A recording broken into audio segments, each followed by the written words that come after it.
নমস্কার, আমি শরণেন্দু, ক্যামেরাম্যান সুজনের সাথে রয়েছি।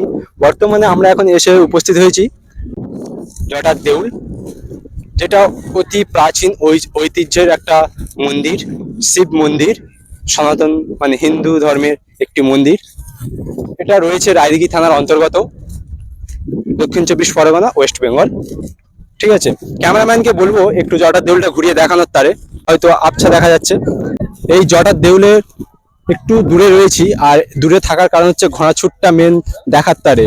এখানে খুবই ঐতিহ্যের একটি মেলা হচ্ছে ঘোড়াছুট, যার জন্য আজকে আমরা এখানে উপস্থিত হয়েছি।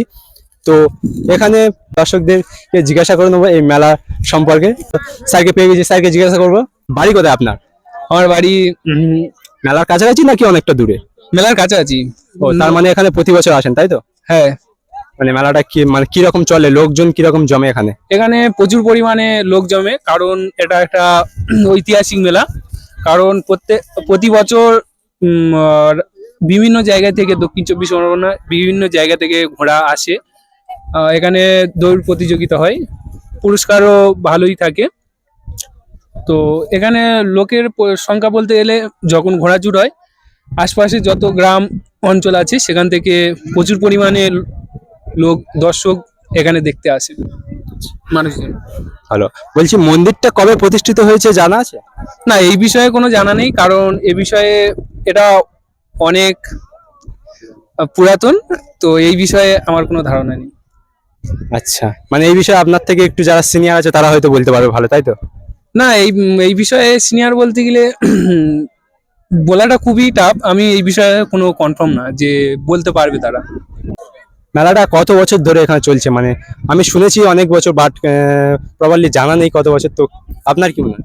এই বিষয়ে আমারও কোনো ধারণা নেই, কারণ আমি ছোট থেকেই দেখে আসছি এই মেলাটা প্রতি বছরই অনুষ্ঠিত হচ্ছে আর কি। ঠিক আছে, তো আমরা চেষ্টা করবো আরো সিনিয়র সিটিজেনকে জিজ্ঞাসা করার জন্য মেলা সম্পর্কে।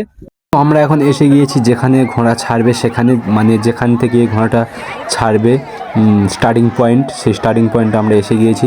এখান থেকে ছাড়ার পরে পুরো আমরা যে জায়গাটাতে প্রথমে ছিলাম সেই জায়গাটা থেকে রাউন্ড দিয়ে, ওই যে মন্দির রয়েছে মন্দিরের কাছ দিয়ে রাউন্ড দিয়ে ঘোড়া আবার এখানে এসে থামবে। তো এই যে দেখা যাচ্ছে দড়ি ছেড়ে ঘোড়া অলরেডি বের হয়ে গিয়েছে, মানে ছেড়ে দিয়েছে ঘোড়া। এবারে পুরো টোটাল 4টে রাউন্ড হবে, 4টে রাউন্ডে কে যেতে সেটাই দেখার পালা। এই যে বলছিলাম এই জায়গা, এই পোর্শনটা মানে এই পোর্শনটাতে একটু জল রয়েছে, যার জন্য জল কাদা রয়েছে, যার জন্য ঘোড়ারা এখানে দমে যাচ্ছে, খুব কষ্ট হচ্ছে ছুটতে এই জায়গাটাতে। আশা করি তোমরা দেখা পাচ্ছ, ক্যামেরাম্যানকে বলবো একটু জুম করে দেখানোর জন্য এই জায়গাটাতে দেখা পাচ্ছ। আর দেখাই পাচ্ছ এখানে ঘোড়া কিন্তু কাদাতে জব্দ হয়ে গিয়ে পুরো হেঁটে হেঁটে যাচ্ছে, বুঝতেই পারছো। আর ফাইনালি আমরা চলে আসলাম মানে এখানে এন্ডিং পয়েন্ট, যেখানে ঘোড়া ছুট শেষ হচ্ছে, ঘোড়া এসে লাইন ক্রস করছে। এখানে দেখা যাচ্ছে এই ঘোড়াটা যে রয়েছে ফার্স্ট হয়ে গেল এবং এই সেকেন্ড, এবং আর ঘোড়াগুলো ভাই প্রচুর পিছিয়ে রয়েছে। তো এই ঘোড়া ছুটটা দেখতে হলে তোমরা অবশ্যই আসবে জটার মন্দির, দক্ষিণ চব্বিশ পরগনায়। ঠিক আছে,